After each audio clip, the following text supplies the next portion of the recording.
بسم اللہ الرحمن الرحیم الحمد للہ رب العالمین والصلاة والسلام علی اشرف الانبیاء والمرسلین نبینا محمد وعلی آلہ وصحبہ اجمعین۔ شیخ الاسلام محمد بن عبد الوہاب رحمہ اللہ اپنی کتاب التوحید میں 42واں باب اس طرح قائم کرتے ہیں: باب ما جاء فی من لم یقنع بالحلف باللہ۔ شیخ الاسلام محمد بن عبد الوہاب رحمہ اللہ یہ باب قائم کر کے بتانا چاہتے ہیں کہ جو شخص اللہ کی قسم کھانے والے کی قسم پر اعتبار نہ کرے، اللہ کی قسم پر اکتفا نہ کرے، تو اس کی توحید میں نقص پیدا ہوتا ہے، کمی پیدا ہوتی ہے، کیونکہ جس نے اللہ کی قسم پر اعتبار نہیں کیا اس نے اللہ کی تعظیم نہیں کی، جیسا کہ اس کی تعظیم کا حق ہے۔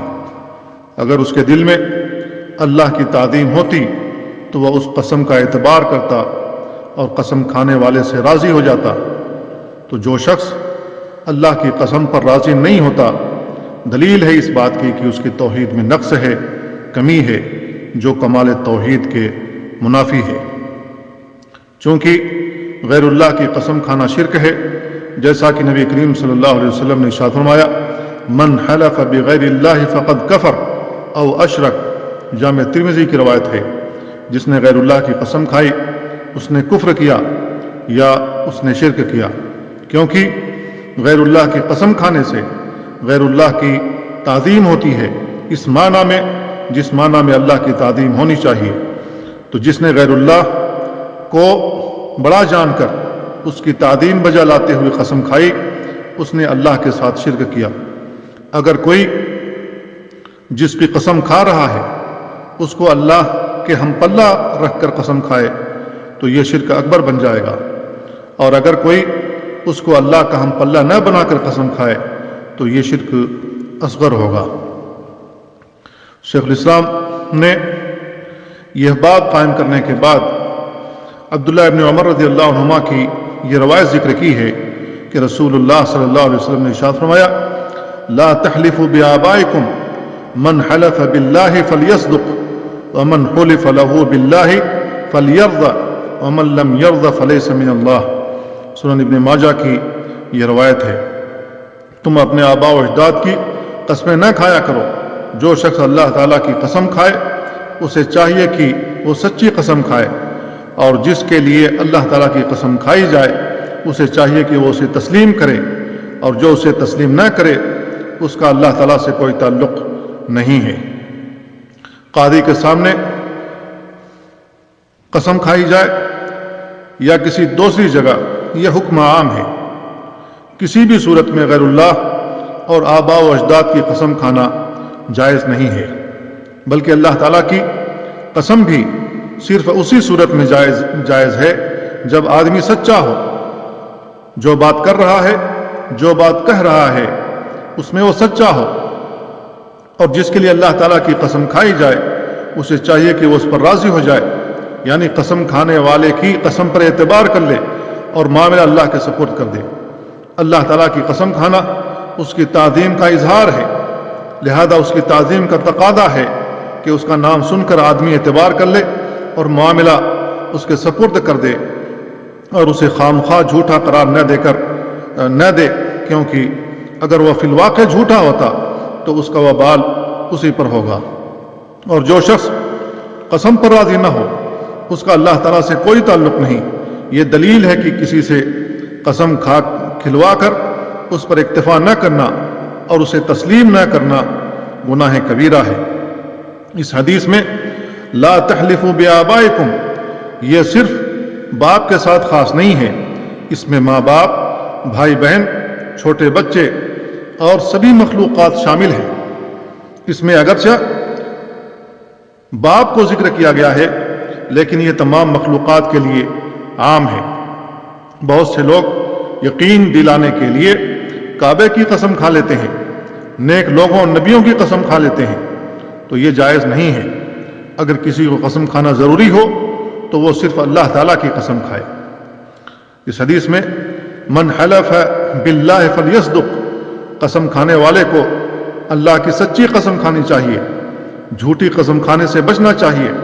جو شخص اللہ کی جھوٹی قسم کھائے اس نے اللہ کی عظمت کی بے حرمتی کی، اور اگر کوئی اس جھوٹی قسم کے ذریعے ناحق کسی کا مال ہڑپ کر جائے تو بہت بڑا گناہ ہے، کبیرہ گناہ ہے۔ ایسے آدمی پر اللہ کی لعنت ہوتی ہے۔ فنجعل لعنت اللہ علی الکاذبین، ہم اللہ کی لعنت جھوٹے لوگوں پر کر دیتے ہیں۔ اس میں وہ لوگ بھی داخل ہیں جو جھوٹی قسمیں کھا کر اپنا مال بیچتے ہیں۔ مال سڑا گلا ہو، قسم کھا کر کہیں گے یہ بہت اچھا ہے۔ مال چائنا کا ہو لیکن کہیں گے کہ جاپان کا ہے۔ مال نقلی ہو، قسم کھا کر کہیں گے کہ اصلی ہے۔ قسم کھا کر بیچتے وقت کہیں گے کہ میری خرید اتنے کی ہے، آپ سے نفع کوئی نہیں لیتا، جس دام پر لیا تھا اسی پر دے رہا ہوں۔ مختلف طریقے سے لوگ جھوٹی قسمیں کھاتے ہیں۔ ایسے لوگوں کے بارے میں رسول اللہ صلی اللہ علیہ وسلم نے ارشاد فرمایا، ثلاثۃ لا یکلمہم اللہ یوم القیامہ ولا ينظر الیہم ولا یزکیہم ولہم عذاب علیم، المسبل والمنان والمنفق سلعتہ بالیمین الکاذب۔ صحیح بخاری کی روایت ہے۔ 3 ایسے لوگ ہیں جن سے اللہ تعالیٰ قیامت کے دن کلام نہیں کرے گا، ان کی جانب نظر رحمت نہیں کرے گا، انہیں پاک نہیں کرے گا، اور ان کے لیے دردناک عذاب ہے۔ پہلا وہ شخص جو اپنے کپڑے کو گھٹنے سے نیچے لٹکاتا ہے، چاہے وہ کپڑا لنگی ہو، چاہے وہ کپڑا پائجامہ ہو، چاہے وہ کپڑا ٹراؤزر ہو، چاہے وہ کپڑا پینٹ ہو یا کوئی اور کپڑا ہو۔ جو شخص اپنے کپڑے کو نیچے لٹکاتا ہے ٹخنے سے اور نیچے رکھتا ہے، اللہ تعالیٰ اس سے کلام نہیں کرے گا، اس کی جانب نظر رحمت نہیں کرے گا، اس کا تزکیہ نہیں کرے گا، اسے پاک نہیں کرے گا، اور اس کے لیے دردناک عذاب ہوگا۔ دوسرا وہ شخص جو احسان جتلاتا ہے، کسی کے ساتھ بھلائی کر کے، اچھا سلوک کر کے احسان جتلائے، تو اس کے لیے بھی یہی سزا ہے جو اس حدیث میں بیان کی گئی ہے۔ تیسرا وہ شخص جو اپنے سامان کو جھوٹی قسمیں کھا کر بیچتا ہے کہ یہ چائنا کا مال نہیں ہے، جاپان کا ہے، جبکہ وہ چائنا کا 3rd قسم کا مال ہوتا ہے اور کہتا نہیں جاپان کا نمبر 1 مال ہے۔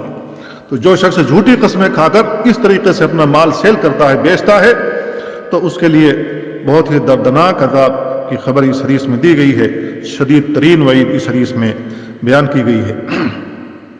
اس حدیث میں ومن حلف له باللہ فلیرضى، اس حدیث میں باب سے یہی مناسبت ہے، جس کا مفہوم یہ ہے کہ اللہ سبحانہ وتعالیٰ کی تعظیم بجا لاتے ہوئے قسم کا اعتبار کر لے۔